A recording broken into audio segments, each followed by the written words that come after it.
The following videos were designed for the American Lifeguard Association to give individuals the knowledge and skills needed to become a certified lifeguard.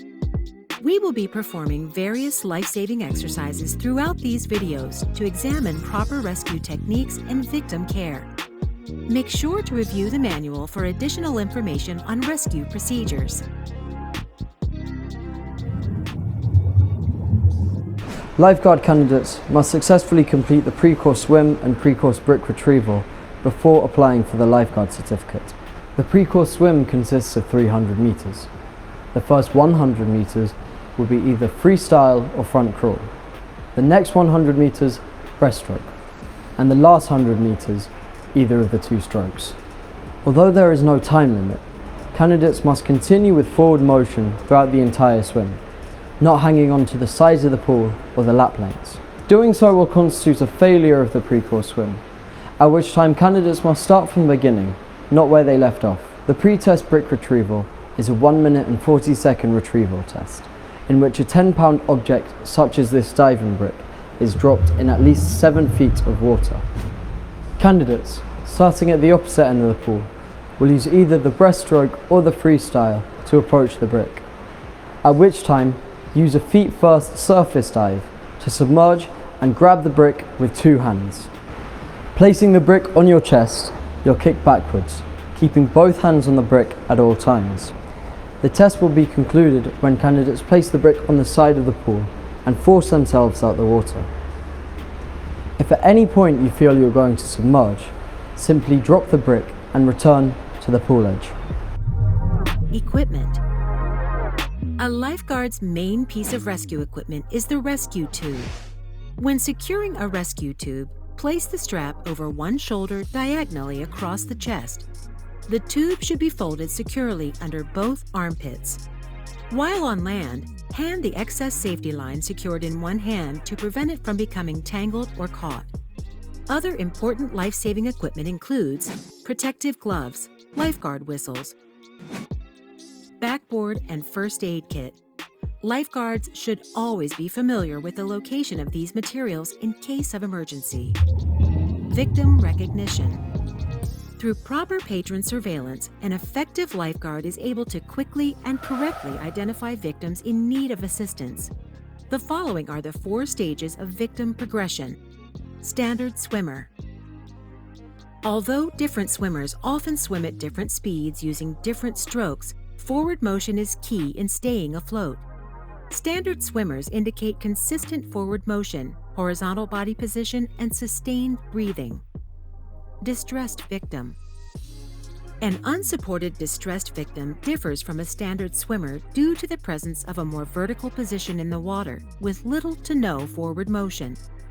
Distressed victims may call out for help, use hand motions, or make quick eye contact with those around them. Drowning victim. If assistance is not provided, victims may then progress into a drowning victim. Drowning victims are no longer able to progress in a forward motion of any kind and are usually vertical in the water, simply trying to get air and stay afloat. The instinct to capture short bursts of air will cause them to position their mouth and nose straight up, often preventing them from shouting or calling out for help. Unresponsive victim. If assistance still does not occur, the victim will progress into an unconscious state. Unresponsive victims will often remain floating in the water and return to a somewhat horizontal position. If long periods of time have passed, unresponsive victims may even submerge underwater. Activating the emergency action procedures. When a lifeguard recognizes that there is an emergency and has identified the victim or victims, he or she must then signal the lifeguard team using a designated sign that assistance is needed. What follows is a sequence of specifically determined procedures taken by the lifeguard team to ensure an efficient and effective rescue. External side entry. An external side entry is a safe and easy way to enter the pool that creates little disturbance to the water. First, place the rescue tube on the deck and slowly ease yourself down so that you are seated on the edge of the pool deck. Using both hands, lift your body so that you may securely slide into the water. Be cautious, for the pool deck may be slippery. Once in the water, secure your rescue tube before approaching the victim. Shallow water entry. In shallow water or at heights from a rescue stand, extra precaution must be taken to prevent injury to the knees, legs, and feet. Lifeguard must enter the water in a seated position with knees bent and feet flat to absorb possible contact with a pool floor. Remember to jump a safe distance from the victim to avoid contact. If you submerge during the entry, quickly reassess to make sure the victim's position has not changed. Deep water entry. Lifeguards will use the deep water entry in the presence of water deeper than 5 feet. At the edge of the pool, slightly lean forward with open legs, one leg in front of the other, as if you were walking. Enter the water keeping your rescue tube in front for flotation. Do a strong kick closing your legs as you hit the water. External tube extension. In some emergency situations, lifeguards can assist a victim without even entering the water. The most basic extension is using the rescue tube. First, remove the strap from your shoulder. This will ensure that the struggling victim does not pull you into the water. Next, in a crouched position, extend the rescue tube to the victim.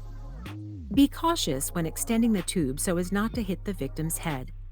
If the victim does not grab on, shout to get their attention to the tube. Using a hand-over-hand motion with a low center of gravity, pull the victim to the nearest pool edge for assistance. Internal tube extension.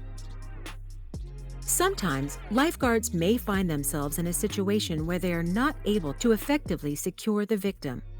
In these situations, an internal tube extension while in the water is a good alternative to tow the victim to safety. Simply extend the tube to the victim from a safe distance. Once the victim has grasped the tube, swim toward the edge or shallow area with the victim in tow.